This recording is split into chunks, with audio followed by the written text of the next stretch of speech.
नमस्कार, मैं हूं सपना पांडे और आप देख रहे हैं दीप न्यूज़ चैनल। देहरादून की वो शांत वादियाँ, वो सड़कें जहां लोग सुकून की तलाश में होते हैं, जहां सड़कों पर जाते हुए लोग ये सोचते हैं कि ताज़ा हवा लेंगे, मॉर्निंग वॉक पर निकलते हैं। लेकिन आज देहरादून की सड़क पर 6:30 बजे एक ऐसा हत्याकांड हुआ है जिसने सभी को हैरान करके रख दिया है, सख्ते में डाल दिया है। तो चलिए, सबसे पहले मैं आपको पूरा सिलसिलेवार तरीके से पूरी वारदात को समझाऊंगी। जैसे हम देख सकते हैं, जो सिनौला चौक है वहाँ से दो गाड़ियाँ तेज रफ्तार में आती हैं। ओवरटेक करने की होड़ में जो स्कॉर्पियो वाला है वो और बंदूक से जो फॉर्च्यूनर है उसको गोली मारने की कोशिश करता है, उसके टायर को गोली मारने की कोशिश करता है ताकि उसे रोका जा सके। आगे से जो है गोली चलती हुई आती है, एक फायरिंग चौक के पास होती है, उसके बाद दूसरी फायरिंग इस ड्यूरेशन में 15-20 जो मीटर की है इस दूरी के बीच में होती है, और तीसरी फायरिंग होती है इस स्थान पर जिस स्थान पर इस समय पर मैं खड़ी हूँ। और इसी जगह पर जो हमारे रिटायर्ड ब्रिगेडियर हैं उनको गोली लगती है, कुछ ही देर में वो ज़मीन पर गिर जाते हैं।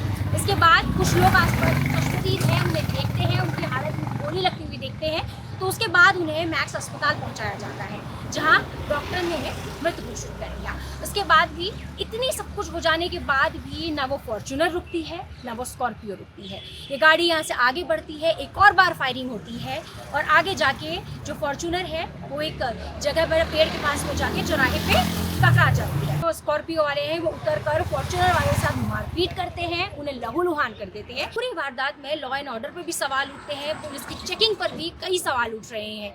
आप सीसीटीवी फुटेज में देख सकते हैं किस तरीके से एक डीएल नंबर की गाड़ी है और दूसरी स्कॉर्पियो पर कोई नंबर ही नहीं है, यानी बिना नंबर प्लेट की गाड़ी देहरादून की सड़कों पर इतनी तेज रफ्तार में घूम रही है और ऊपर से लेकर नीचे तक पुलिस की कोई चेकिंग नहीं है। कुछ ही दूरी पर गवर्नर हाउस है, सीएम आवास है, लेकिन सवाल ये है पुलिस कहाँ है। इतने बड़े बड़े हादसे शहर देख चुका है। आपको एनजीसी का हादसा याद होगा, राजपुर रोड पे हुआ मर्सरी कांड जिसमें 4 मजदूर अपनी जिंदगी गंवा चुके हैं। उसके बावजूद भी पुलिस ये कहती है कि हम चेकिंग कर रहे हैं, लेकिन जब उसके बाद किसी हादसे से सबक क्यों नहीं लिया जाता। सबसे पहले बात करते हैं उन चश्मदीद नवाज से जिन्होंने सुबह इस पूरे जो हत्याकांड को है उन्होंने देखा है, किस तरीके से गोली लगी, कितनी तेज रफ्तार से गाड़ी यहाँ से गुजरी, इस पूरे प्रकरण को उन्होंने अपनी आंखों से देखा है। सर, किस तरीके से ये पूरा कांड हुआ है, क्या हुआ सुबह से? देखिए, मैं सुबह जाता हूँ 6:35 पे लड़की को कॉलेज छोड़ने।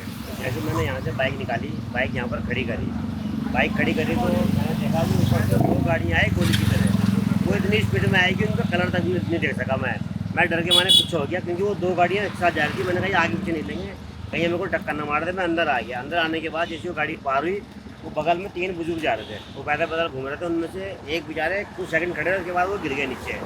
मेरे को ये लगा वो शायद बेहोश हो गए, क्योंकि सुबह आदमी कई बार बेहोश हो जाता है। मुझे लगा बेहोश हो गए, तो वहाँ जाके देखा उनको, तो वो बिल्कुल बेहोश हो गए थे। उनको हिलाया डुलाया तो कुछ सेकंड बाद उनके राइट साइड से ब्लड आना शुरू हो गया। फिर पता लगा इन्होंने गोली मार दी। गोली की आवाज़ तो आ गई थी, हमको क्या पता कि इनके लगी गोली। इनके गोली लगी, ब्लड आया तो उठाया। तो यहाँ से हमने गाड़ी जा रही थी, गाड़ी को रुकवाया, पहले रुकवाया, वो नहीं रुका, दूसरे को रुकवाया, उनको तुरंत मैक्स भेजा। फिर किसी भाई को बोला मैंने, फिर उसने पुलिस को फ़ोन करा, फिर पुलिस को बुलाया। कुछ वजह तो कुछ टाइम बाद उन्होंने पता कर लिया था हमने कि वो सुनने में आया था कि उनकी डेथ हो गई है, लेकिन बेचारों की हालत नहीं ख़राब हो गई। यहीं से लग गया था कि उनकी हालत ख़राब हो गई है, जिस तरह उनको गोली लगी। किस तरफ से गाड़ी आई गाड़ी थी, आ रही कितनी थी, तेज गाड़ी रफ्तार सुनने में में आ रहा है गाड़ी दून वैली की तरफ से आ रही थी। वहाँ भी कुछ लोग बता रहे हैं कि उन्होंने यहाँ भी गोली चलाई है, और वहाँ भी जो पैदल लोग घूम रहे थे वो कह रहे हैं हम भी यहाँ मरते मरते बचे। इतनी स्पीड में गाड़ी जा रहे थे, उनका टारगेट था उस गाड़ी को पकड़ना और उसको गोली मारना। जब उनकी गोलियाँ खत्म होगी, बाद में उन्होंने लाठी डंडे को मारा। लेकिन अगर रोड पर सुबह कोई होता, अगर आज की छुट्टी होती, तो कितने बच्चे आज प्लेन हो जाते हैं यहाँ पर सुबह सुबह। तकरीबन कितने लोग आपने आसपास में सुबह देखे थे? एक तो मॉर्निंग वॉक थे, वो 2-4 बस वही थे लोग। सुबह तो कोई था ही नहीं यहाँ रोड पे ज़्यादा, फिर तो लोग बाद में इकट्ठा आना शुरू है ना।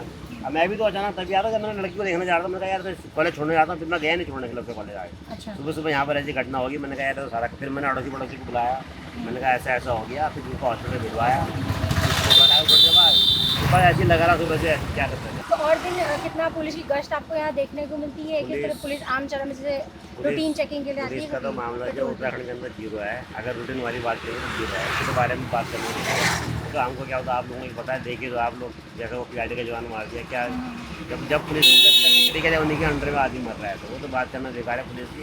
उत्तराखंड में ना बुरा हाल हो जाए। जो यूपी, हरियाणा, दिल्ली, पंजाब की जो आगे ना गाड़ियाँ, उनसे ज़्यादा एक्सीडेंट हो रहा है यहाँ पर। आप अभी रुक जाओ, यहाँ पर आपको इस हफ्ते का तो फिर एक्सीडेंट देखेगा, आए दिन यहाँ पर एक्सीडेंट होता है इस रोड पे। ये एक्सीडेंट के लिए फेमस इलाका है जी, यहाँ चीज़ का कुछ पट्टी में जाती है यहाँ पर। यहाँ बहुत बुरा हाल है उत्तराखंड के अंदर। पड़ के रोजाना घूमते हैं, शुगर बीमार आदमी टहलते हैं, तो हम घूमते घूमते सिनोलाम के पेड़ पे बैठ गए, टांगे दुख रही थी। तो 2 मिनट के बाद नीचे से काली कार आई, ऊपर आगे वाइट कार थी, पीछे वालों ने गोलियां चलानी शुरू कर दी। तो हमने खुद अपनी आंखों से देखा है। और थोड़ा सा आगे कदम आगे कोई हमारे बुजुर्ग बड़े मियाँ घूम रहे थे, उनकी छाती पे गोली लग गई, उनकी डेथ हो गई। तो वो तीसरे नंबर पे जूड़ी स्कूल में वहाँ टक्कर लगी, वो मार के भाग गए, जिसके नंबर नहीं है उनका सर फाड़ दिया, पता नहीं क्या हुआ। लेकिन पहले नंबर पे हमने वही देखा जिनोला ने। जो आगे वाली जो दिल्ली के नंबर की गाड़ी है, कितने राउंड फायरिंग तकरीबन उन्होंने की है? हमने तो 3-4 फाइल करी उन्होंने, जब देखा हमने 3-4 फाइल करी, हमें अभी आवाज़ आई। यहाँ के तो सब लोग, हम लोग ठीक है, मिलके भाईचारा रहते हैं, बहुत प्यार से रहते हैं, मजदूरी काम करते रहते हैं, सारे मदद करते हैं। लेकिन बाहर के लोग ने माहौल बिगाड़ दिया था, तो ये हालात खराब कर दिए यहाँ के उत्तराखंड के हमारे। घटनास्थल जहाँ पर जो ब्रिगेडियर साहब है उनको गोली लगी थी वो हमने आपको दिखाया। अब आपको एक स्थान दिखा रही हूँ जहाँ पर ये पूरा वारदात है, सीसीटीवी में रिकॉर्ड हुआ है। ये एक पार्टी हॉल का एक वेडिंग जो पॉइंट है उसका सीसीटीवी कैमरा है, जिसमें क्लियरली आप देख सकते हैं वो गाड़ियाँ कितनी तेज़ रफ्तार से आई थी, गोली की आवाज़ें उसमें साफ साफ सुनाई दे रही है। इसके बगल में एक घर है, जिस घर में लोग रहते हैं, बच्चे रहते हैं। उस घर में एक महिला है जिनसे आप बात करते हैं, उनसे जानते हैं कि पूरी वारदात में क्या हुआ, कैसे हुआ। नमस्कार मैम, आपका नाम क्या है? तो रेनी जी, एक बात बताइए, किस तरीके सुबह कितने तकरीबन 6:30 बजे की ये वारदात बताई जा रही है, क्या माहौल था, कैसा हुआ उस टाइम पे? क्या देखिए मैम, उस टाइम का तो मैं एग्जैक्ट नहीं कह सकती क्योंकि मैं अंदर ही थी, सो के उठ के अपना लॉक भी खोला था। मैं 7:30 पे अपनी दुकान खोलने आती हूँ, तो जब मैं बाहर आई तो यहाँ पे काफ़ी थोड़ा रश लगा हुआ था और सामने हमारे घर हैं, तो वो मेरी गलत खड़ी हुई थी। उसने मुझे आके बोला कि भाभी जी आज के यहाँ से गोली चल गई और एक अंकल की डेथ हो गई। तो मैंने किसकी डेथ हो गई? तो वो ये बोले जो मॉर्निंग वॉक करने जाते हैं अंकल, आपकी दुकान पे आते भी है, वो हमारे कस्टमर भी थे मैम, सुबह जाते हैं, फिर जब वापसी आते हैं मॉर्निंग वॉक में तो वो हमारी दुकान से सामान वगैरह लेते हैं वो अंकल। और ये कि बड़ा ख़राब माहौल है, बड़ी दुखद घटना है कि एक इंसान जो अपने घर से मॉर्निंग वॉक करने निकला, उसे क्या पता कि मेरे साथ इतना बड़ा हादसा हो जाएगा। हादसा तक उनकी डेथ भी हो गई है। और यहाँ का माहौल बहुत ही बेकार है। मतलब आप अभी भी देख सकते हैं कितनी ट्रैफिक चल रहा है यहाँ पे, गाड़ियाँ एकदम, और कोई कंट्रोल नहीं है, कोई ऐसे पुलिस भी इतना सब करती नहीं है। गश्त की वगैरह होता है कि नहीं मैम, तकरीबन आगे जाके कैंट एरिया है पूरा, जी। और यहाँ से गवर्नर हाउस भी पास में है, कोई गश्त पुलिस पेट्रोल कभी दिखती है अपने यहाँ पे? ऐसे पेट्रोलिंग तो मैम मैंने कभी नहीं देखी है। कभी कुछ हो जाए, जैसे आज हादसा हो गया तो आ रहे हैं, ऐसे नॉर्मल डेज में तो कोई पेट्रोलिंग होती नहीं है, तो काफ़ी अनसेफ हो गया है ये चीज़ें यहाँ पर रहने वालों के लिए भी और आने जाने वालों के लिए भी। ट्रैफिक इतना हो जाता है और ये घटनाएं जो आज अचानक से हो गई, ये बड़ा दुखद है। तो इस चीज़ के लिए कुछ कार्रवाई होनी चाहिए, सरकार को थोड़ा ध्यान देना चाहिए। मेरी 2 बेटियां हैं मैम, तो वो जाते हैं, खेलने जाते हैं, ट्यूशन जाते हैं। हमें डर लगता है कि हम उन्हें पैदल नहीं भेज सकते, हम उन्हें खुद ही ड्रॉप करते हैं, क्योंकि कभी भी गाड़ी कोई भी टच करके जा सकती है या फिर कुछ भी हो सकता है, अनएक्सपेक्टेड चीज़ें ना। जी। तो ये बड़ा गलत है यहाँ। जी, तो आप देख सकते हैं जिस तरीके से घटनाएं देहरादून में बढ़ती जा रही है। रिटायर्ड लोगों का शहर देहरादून को कहा जाता है। ऐसे समय पर देहरादून के ऐसे पॉश इलाकों में आए दिन, हर दूसरे दिन कोई ना कोई ऐसी घटना अपने आप में बहुत बड़ा सवाल जो है वो खड़ा करती है। आप देख सकते हैं किस तरीके से राजपुर रोड पर कई ऐसे घर हैं, कई ऐसे बंगले हैं जिनमें बहुत बड़े बड़े ऑफिसर हैं, चाहे वो आर्मी से रिटायर्ड ऑफिसर हो, बड़े बड़े अधिकारी होते हैं जो पुलिस के अधिकारी हैं, कई विभागों के अधिकारी हैं जो अपने रिटायरमेंट के बाद देहरादून में सुकून की तलाश में यहाँ रहते हैं। उनके बच्चे यहाँ नहीं हैं, वो अकेले यहाँ, बुजुर्ग यहाँ रहते हैं।